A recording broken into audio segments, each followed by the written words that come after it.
What is up, my Fishin-atics? Alright, so due to popular demand, really only one, but the one who is brave enough to go ahead and leave a comment in the comment section of my Tacklebox Tuesday prelim video, you got what you asked for, okay?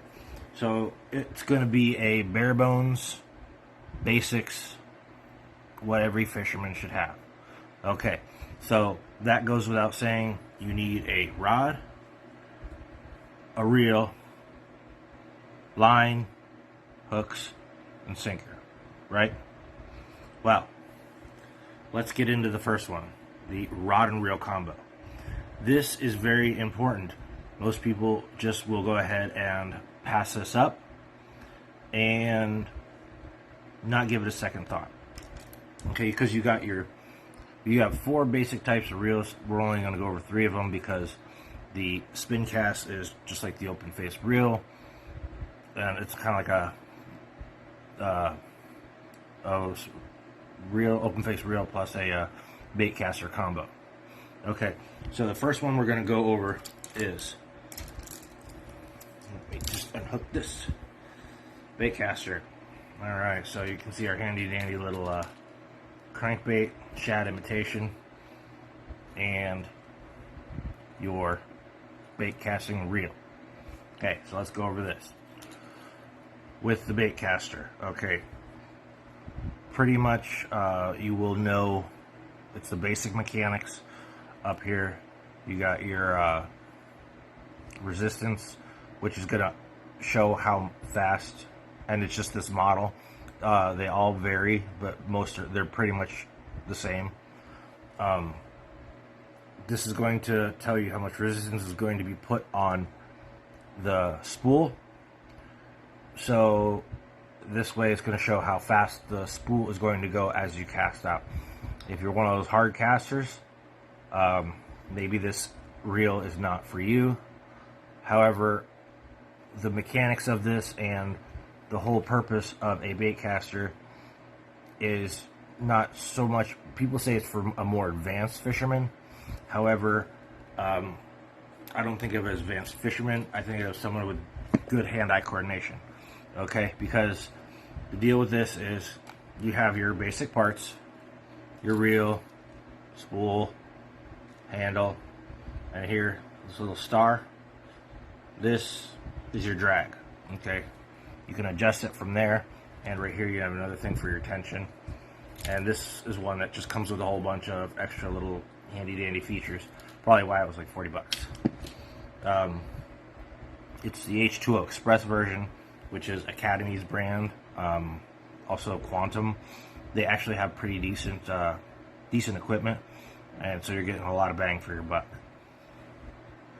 Pros. With the Baitcaster, due to its design, it is able to hold more line, and with the push button and the way you can put your thumb on it is made to be for more accurate casting and a better presentation of bait. Okay, because when it comes down to this and spinning reel, your open face reel, the typical one that everybody sees is when you're casting it, you're going to cast and it's going to plop down. This is the reason why they say it's for more advanced fishermen, is because you can actually, as you're sitting there, you're casting, you wing it out, you just gradually, you can slow the bait's momentum. So instead of going up and then plop, you can have it to where it goes up, and then as you're slowing it down, it'll softly land in the water wherever you're going to. Or if you're trying to hit the bank, it'll hit the bank and then plop down without making a big splash and scaring the fish away. Because we do want to make it look like a somewhat of a splash to get the fish's attention, but not trying to make it look like somebody's throwing a boulder in the water.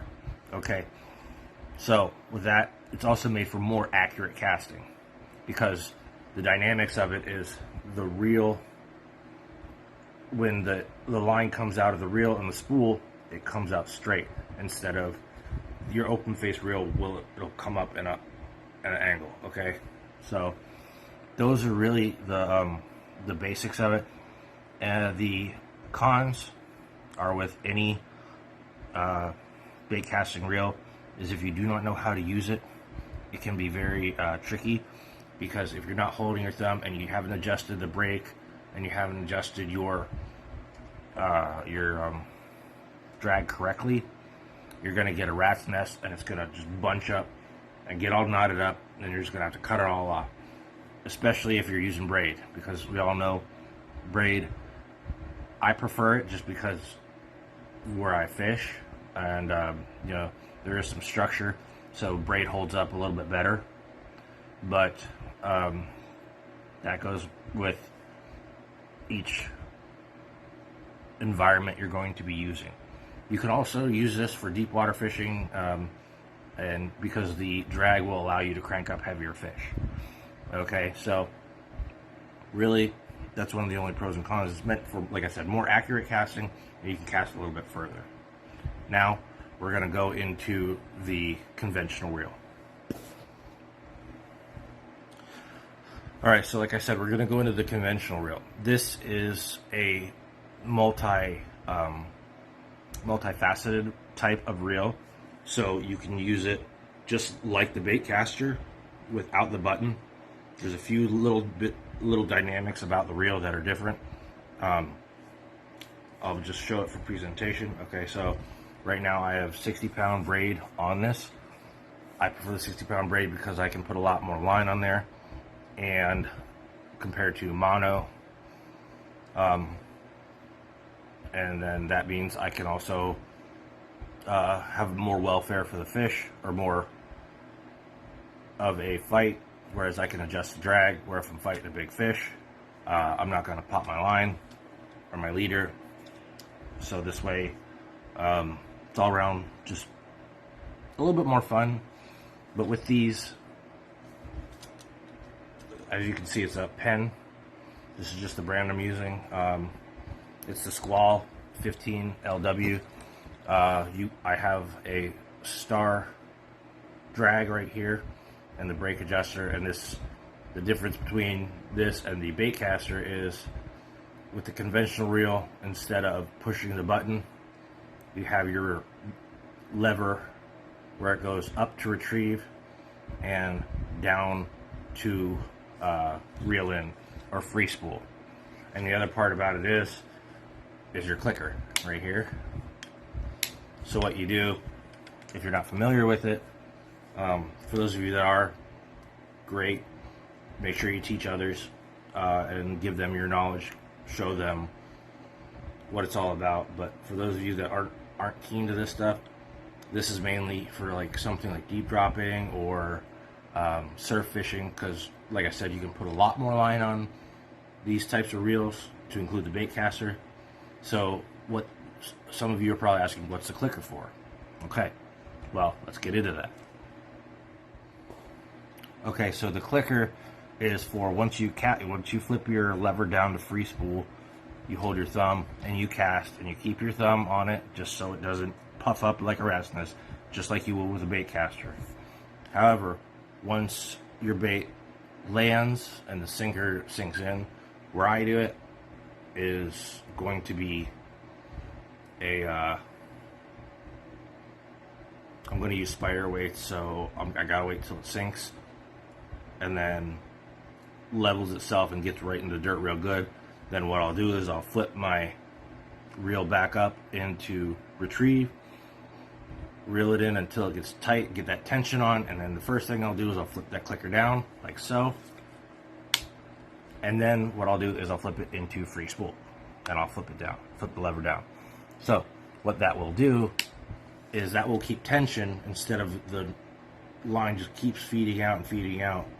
That'll keep some tension. So what'll happen is when I flip the lever down and I'm in free spool mode, you'll hear that when the fish starts taking it. That's one of the fisherman's favorite sounds. Now that being said, you can hear it as I'm reeling it in. Okay, it's that's the clicker, hence the name. It's clicking. That shows you, well, not shows you, but that lets you hear what's actually going on with your bait in the water and what's going on with your line. Now, it's very important that you pay attention to that, because that's going to tell you if you're fishing in the right spot, if there's what kind of current there is, if there's seaweed, if a fish is even pecking at it, or what kind of fish has it, or if, well, maybe not the exact kind, but if a big fish is eating, or you might hear that small fish or something pecking at it. Now, if it's a click, click, click, then you're having a longer pause, another click, click, longer pause. What that's doing is that is most likely you need to either do one of two things. One, reel in your line, because chances are that's seaweed that's collecting against your line, and each time the current or a wave goes by, that seaweed is bunching up and bunching up, so it's pulling on it more and more and more, and it's just going to pull a line out. So you need to either do one of two things: tighten up your drag, because otherwise that means your drag is too loose, and the waves or the water, the current, is taking control of your line. Vice versa, it's the seaweed, something like that. Now, if it's you hear that zzz, zzz, zzz, that could be a number of factors. Chances are it's a small fish or something, or maybe a crab, because I'm primarily a saltwater guy, just because there's more fish, more species, and a lot bigger fish. It's more fun to fight. So, but if you hear those clicks, you know that it's probably some smaller fish that are, or maybe a crab that's trying to pull it back into its hole. Okay? Now let's get into the pros and cons of the conventional. I like Penn just because they're a well-known brand, they last, and they're just all-around good quality. They are more on the expensive side, but you get what you pay for, especially when it comes to fishing equipment. Okay? So this is just a 7-foot medium heavy rod with a, like I said, a Penn Squall 15 LW. Now, with the choosing your conventional reel, you want to really think about what you're fishing for and where you're fishing, because the biggest benefit of the conventional reel is it can have a lot more of a tighter drag, okay, or a lot stronger or heavier, whatever you want to put it, drag, like 60, 70, 80 pounds, depending on the size of the reel.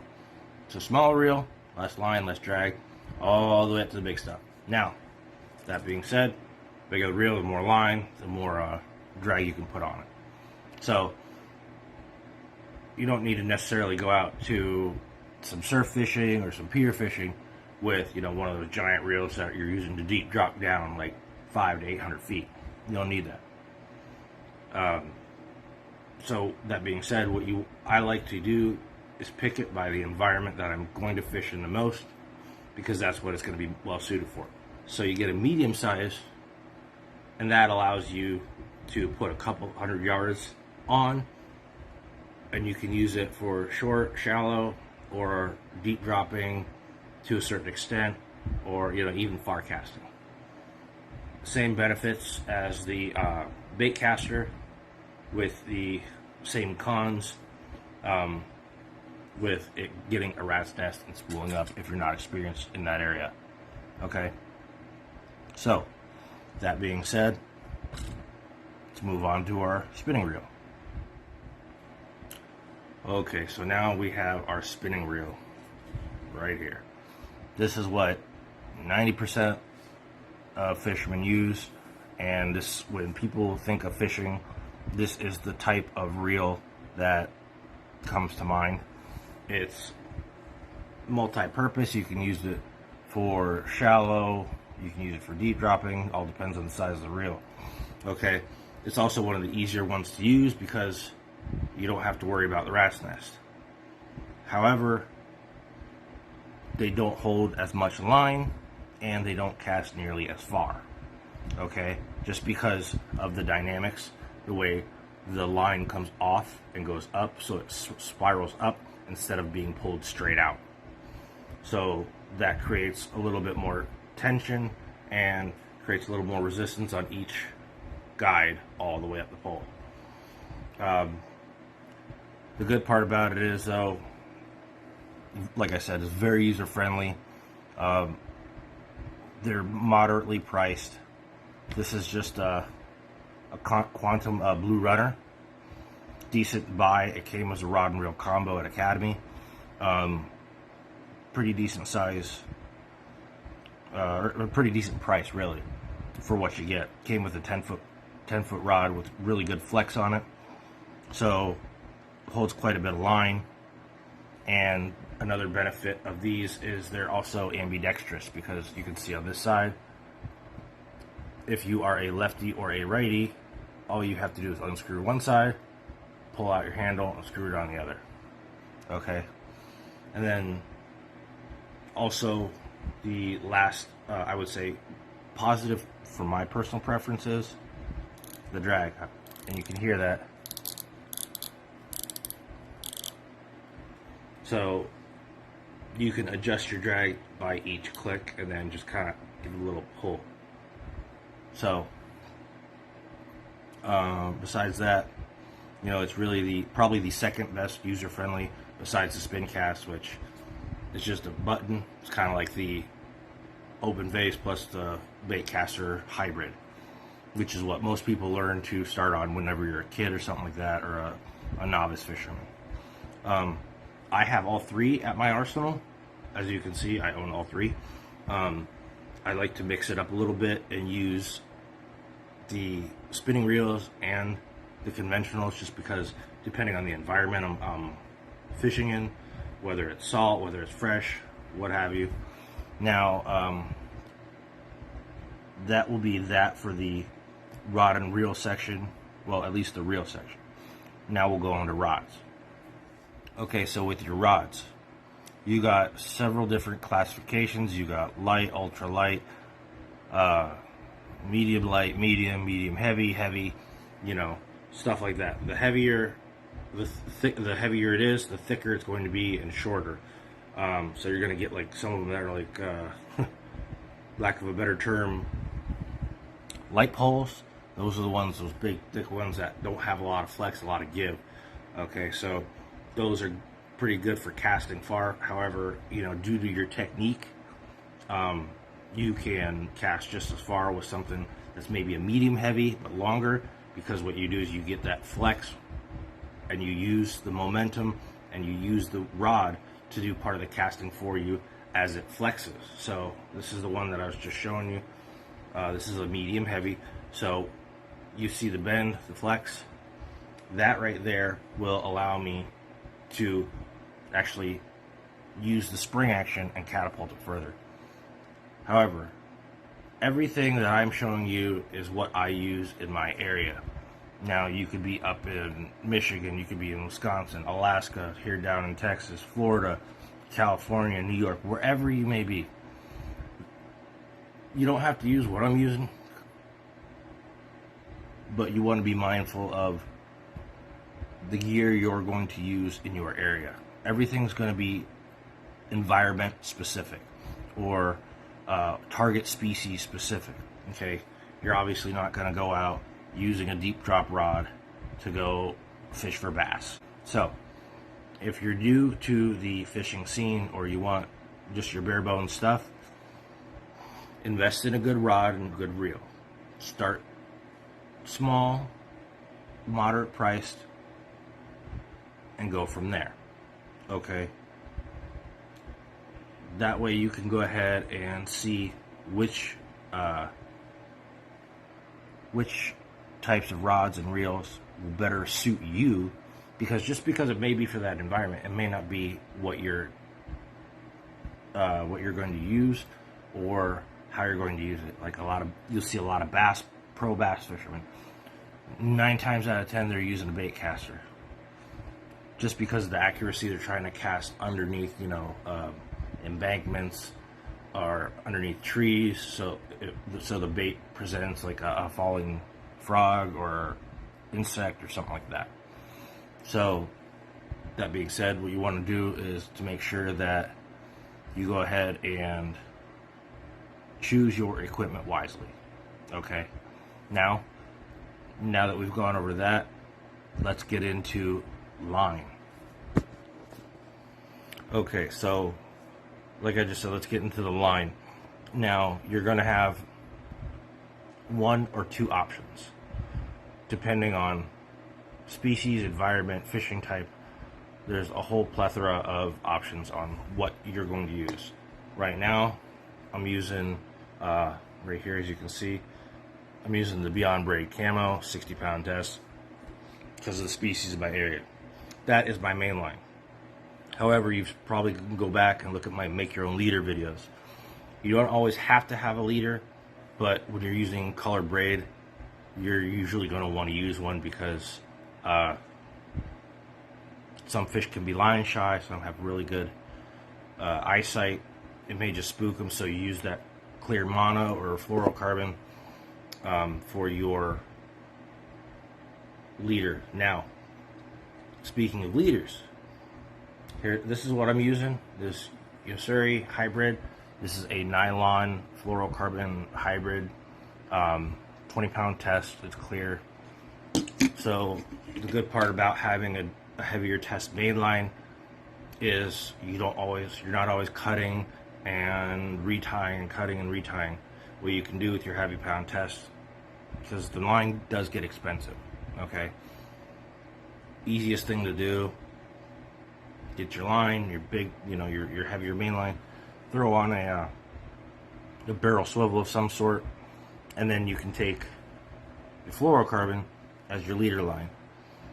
Once again, target species specific, environment specific. Now, the benefit of braid compared to mono. Okay, so with mono, it's thicker than braid for pound test. That means you can have braid that's 60-pound test, but it's still thinner than mono that's 60-pound test. So that will enable you to put more line on your reel. That being said, braid can be more expensive.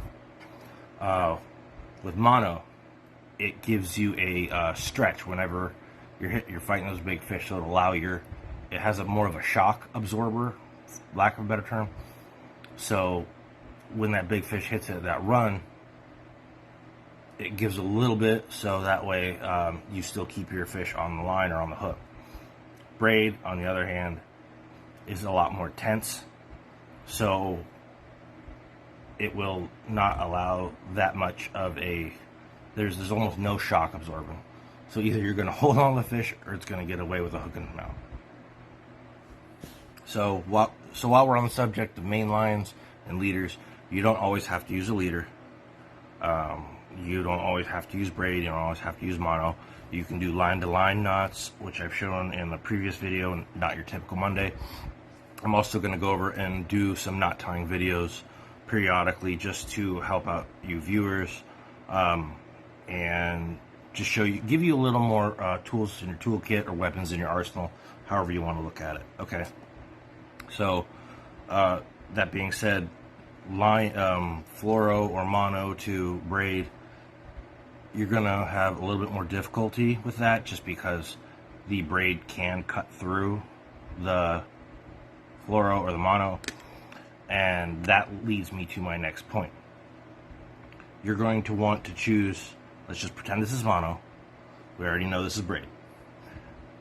Once again, you're gonna keep hearing it, and you're gonna get sick of me hearing it or saying it. It's environment specific, okay? I like to use the braid because in the environment that I'm fishing in, there's structure, or pylons and concrete or coral and stuff like that. So braid does hold up a whole heck of a lot better than mono when it comes to abrasion resistance, because if what happens is this will go and you might be casting, not see it in the water, and there's this object. Well, braid is going to rub and it's going to fray, but you're still going to keep that strength. It's only going to decrease its strength a little bit at a time. Whereas you take your mono, Once that thing gets a little fray in it or a little abrasion, you have effectively decreased its strength by 50% at minimum. And that, I'm not even talking about a small, or not even talking about halfway through the line. I'm talking about just a small burr that will decrease your line strength by at least 50%. That's why I prefer the Braid, because it's a little more abrasion resistance. However, I don't get the shock absorption that a mono user does. Okay, with the mono, you can do mono to this hybrid stuff or mono to fluoro a lot easier. And the other big thing that I would say is a pro of the mono is it doesn't get tangled or knotted up as easily. When you get Braid and some wind, because it's lighter and it's more flexible, knots are a pain in the butt. Okay, so that being said, if you're good at untying knots or you fish with kids, you know what I'm talking about. Okay, so we've established main line, we've established leader line, what to use, where to use it. Like I said, environmental and species specific. Okay, let's get into our next section. As you can see, I'm holding up some pliers. Alright, these are just some needle nose pliers you get in the fishing section. They have a wire cutter on them, okay?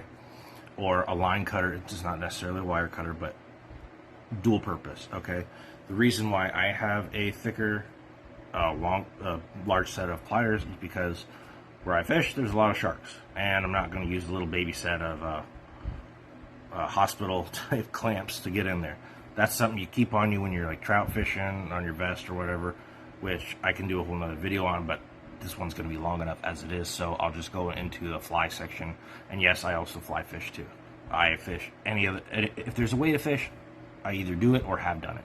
I mean, we're talking Coke cans, of balloon, kite fishing, all sorts of stuff. If you want to see some more of that action, let me know, drop it in the comments. Let me know what you want to see, and if I have done it, I will definitely show you what has and hasn't worked for me. If I haven't done it, I will research it, I'll try it out, and I'll give you some feedback. That being said, a fisherman always needs to have a set of pliers on. First and foremost, removing hooks. Okay, because you have predatory fish, they got sharp teeth. Second of all, when fish eat, they don't eat like us. Majority of you know that, but they tend to either chomp and take a chunk out, or they open up real big and suck all that water and fish and just suck it all in. So a lot of times you may or may not get a fish that's gut hooked, and that'll be a later section of this video when choosing your hooks. So you're always going to need this no matter what. You could also get some scissors. They have like stuff like that too. If you're a saltwater guy, you're gonna use this more than anybody. A little Rambo knife. It's always good to keep a knife on you. You never know when you're gonna need to use it. Whether it's cutting line, cutting your bait for chunked or cut bait, or even, you know, let's say you're catching a species of fish like shark or tuna or you know, Spanish mackerel, one of those oilier, bloodier types of fish, the fishy flavored ones.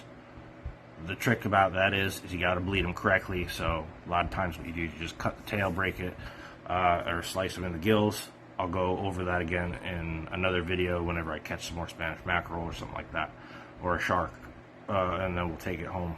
If we do, we may or may not. Shark steaks are great, but you got to make sure you take care of your fish, and it will take care of you.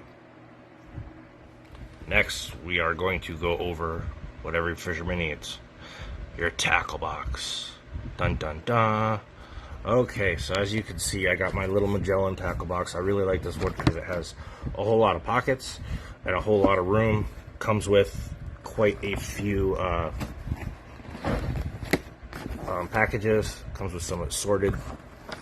It doesn't come with the labels.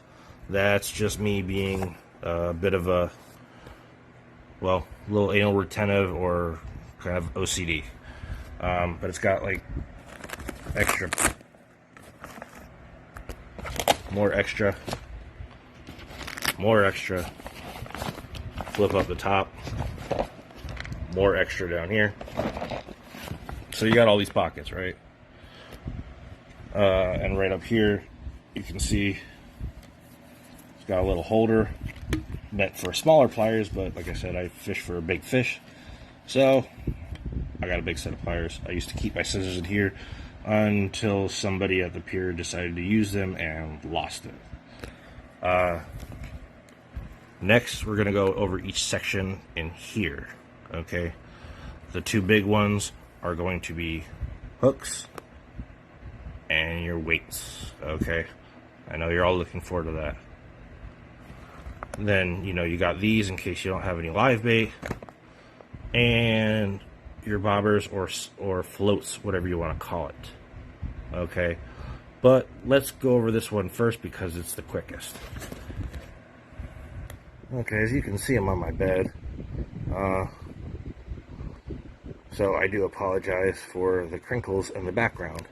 But, like I said, we're going to go over this first, which really easy, really quick. It's always good to have a float, just because of structure and the depth of fish you want to target in the water column, okay?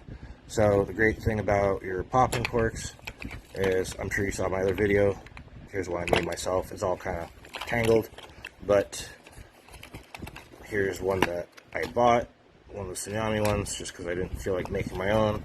I didn't have all the equipment on me. And here's another one. This is not a popping cork, this is just a regular float. It does have a weight on it. So the benefit on why I use these type of floats or bobbers is because they already have a weight on them. So as I cast, this weight right here, as you can see, the float goes down, the weight is there, so you don't have to worry about adding any additional weight, and you can still get a fart cast.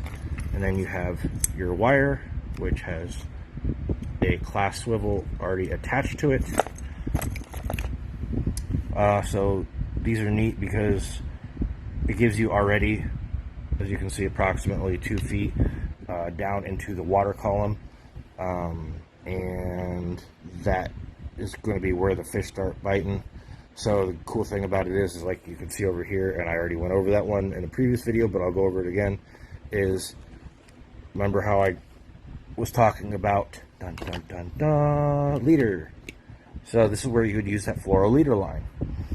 All you do is you take your float, your popper, your bobber, whatever you want to call it, tie it on right here, and use whatever length of fluorocarbon and attach it to that and the hook and your bait. That way you can do a very accurate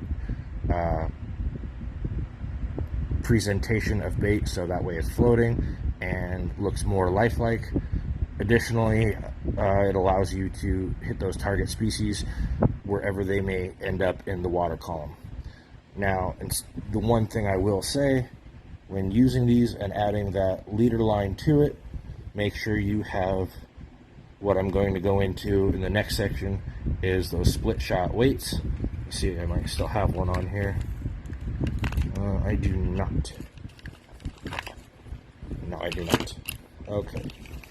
So normally what you do is you see the fluoro, hook that to the swivel, and then drop down. Then you have your hook, and then right above it, like let's say, here's the hook on this one. Okay, I like the wide gap. Right about 6 inches to 4 to 6 inches above it, I would right here, so you maybe about here. Go ahead and you put one of those split shot weights. What that'll do is that'll create tension all the way down the line without sinking the bobber. And like, let's say you have a live shrimp. If you have 3-4 feet of line, right, and you got a live shrimp or any bait whatsoever, that thing could be floating up and down, left and right, who knows? And when you're getting bites, you're not going to know to set the hook. All right, I mean, that pretty much wraps it up with these. Besides the popping cork,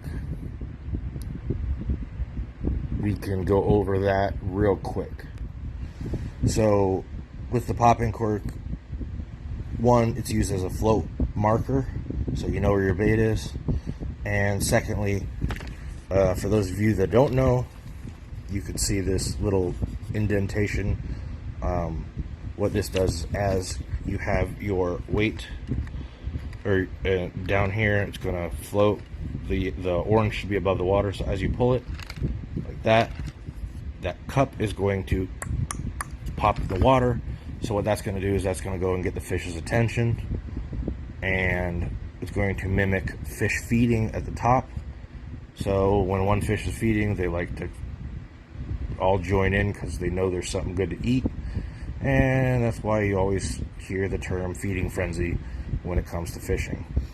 Besides that, you really don't need a whole lot like those little bobbers that you want, you know, wrap your line and stuff like that. So like I said, this works just as well than the other bobbers that you typically see, the white and red, that float on the top, because then you have to wrap it up, then wrap the line around the top and the bottom one, and it can still sink, you know, with your cast, etc., etc. This, wherever this lands, that's where your fish, that's where your bait's going to be. So if you don't use it for the popping to attract more fish, and you're just using it as a static bait, these work just as good. Or use this, and you are good to go. Next, let's move into the all-important weights, or sinkers, or lead, whatever you would like to call it. All right, ladies and gentlemen, my fellow Fishin-atics. One other thing a fisherman or woman, fishing person, that's why I call it Fishin-atic, needs is a measuring apparatus. Measuring tape. You can get one of these little keychain things. You can go pick this up for like 98 cents at Walmart or, you know, any other craft store. Okay, you want at least a couple feet. Doesn't necessarily have to be, you know, a giant tape measure. This works just fine. Fit in your pocket, on your keychain, whatever. But the important thing is you want to make sure your fish are legal. Legal, because when big Papa Game Warden comes along and you get that big hefty fine in your pocket, you ain't gonna be able to afford to fish anymore, let alone if they impound any of your stuff. Then you're gonna have to start all the way at square one. So make sure, you know, get anything like that to make sure that you can accurately measure your catch if you do plan on keeping it. Okay, so the next thing we're going to go over that's vitally important, just as important as your rod, your reel, like I said before, because you can't go without a rod, a reel, and a line. Next you got to think about is your weight setup or your sinker setup. Not everybody's going to use a sinker. You might just be using a lure, like a topwater lure or a crankbait or something that has a little bit of weight to it, which will allow you to cast. However, we're going to go into the sinker section. All right, so just like everything, it's going to be environmental specific, because you got to figure out whether you're casting in deep water, whether it's got a current, whether it's a where the fish are in the water column that your target species is. So for each one of those, you're going to go into and use different types of sinkers. Now, all of you know I'm a saltwater guy primarily, and where I fish typically has a stronger current. So what I have right here is called a spider weight. Okay, this one's a 6 ouncer.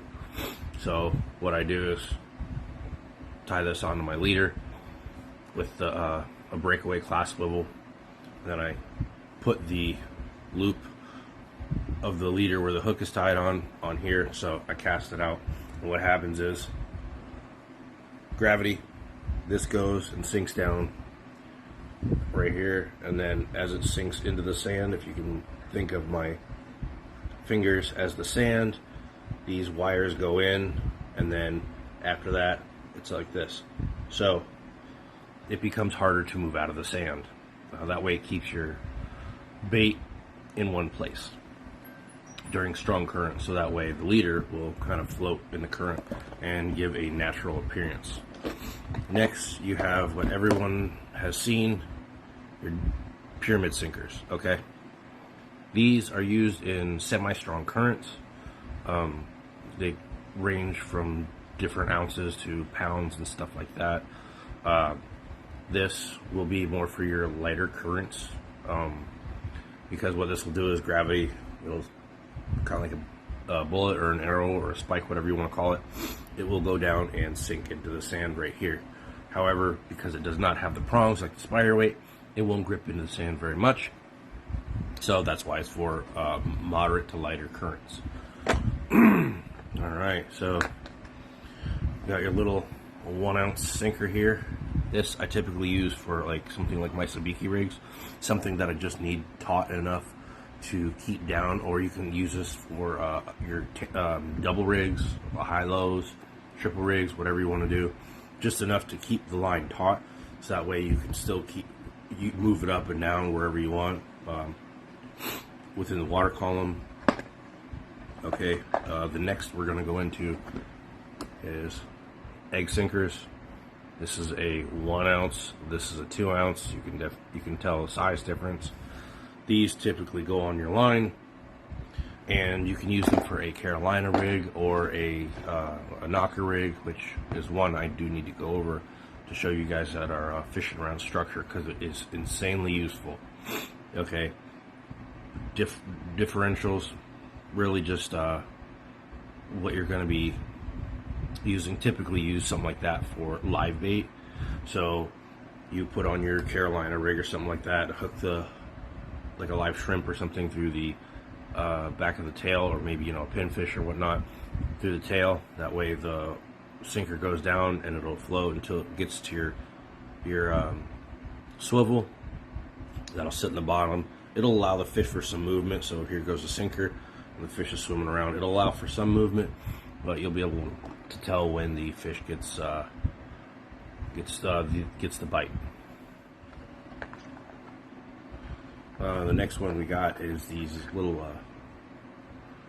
I've only heard them be called like teardrops, because they look like a teardrop weights. These you can tie on anywhere at any time. They're multi-use, so also good for like sabiki rigs. Just tie them on the bottom or hook them on the bottom for when you're using up and down. Or this is something you may want to tie on, typically on the bottom of your line, just to keep the weight down so your line is taut. That way whatever rigs you have, the tandem, or sorry, not the tandem, but the high lows, triples, so on and so forth, you got that set. So choosing your weight is very important depending on the environment you're fishing in. You also got to think about things like structure, etc. So when it comes to something like structure, you definitely don't want to be using these spider weights, because I'll tell you what, you get a fish hooked on, you're trying to reel, these prongs get caught on that structure that's around. You ain't gonna lose just your weight, you're gonna lose your leader, and you're gonna lose your fish and your weight. Okay, so now you got a dead fish floating around somewhere, and you just lost a couple dollars worth of gear. With these pyramid weights or sinkers and some of the other ones, what I like to do is just have like a little class swivel ready. So all you have to do is hook it right on, and then that way you can just go ahead, pop on and off real easy, super easy. That way, it might be, the current might be knocking around too much, or you might not be getting enough movement. So that way you got that little class swivel, you can interchange baits or interchange weights out with haste and very quickly. That way you can get your baits back down there and catch a whole bunch more fish. Alright, well, the next thing we are going to go into after this section is going to be jig heads and artificials. Okay. Alright, ladies and gentlemen, as I was saying, we're going to get on to our last section, which is the hooks. So here are my lures. I have crankbaits, I got spoons, I got little jigs, I got top water lures that are in my freshwater box. Basically, you want to have these when you're running out of fresh bait. Same goes for this jig heads and jig box. Have a few assorted color heads with different weights. Like these are 1/4 ounce weights. These bigger ones are these are one quarter. These ones over here are 1/8. This is a 1/4. You can tell by the difference in the size. All right. Besides that, give yourself a couple little differentials for grubs and jigs, just depending on what the fish might or might not be hitting on. Use your standard rule is light colors for clear water, dark colors for darker water. I also have one section full of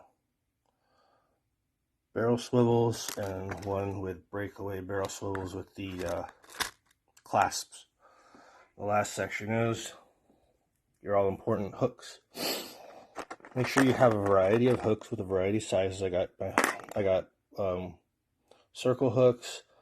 I got wide gaps over here. I have treble hooks in a variety of different sizes. Just depends on the variety of fish. I prefer these wide gap hooks because they act majority of a circle, just like a circle hook, and they also have the hooking capabilities close to a J hook. We are going to go on a separate show or separate episode just about hooks and jigs in general. So definitely stay tuned. Make sure that's something you want to see. All right, ladies and gentlemen, that has been it for this bare bones edition of Tacklebox Tuesday. I sure hope that you found it informative and learned something, if not at least entertaining. Please drop a like if you liked it. If not, put something in the comment section below. Let me know what I can do for you, okay? I want to make sure this is a channel for fishermen by fishermen, and this way we can all learn something, because nobody ever knows everything about fishing.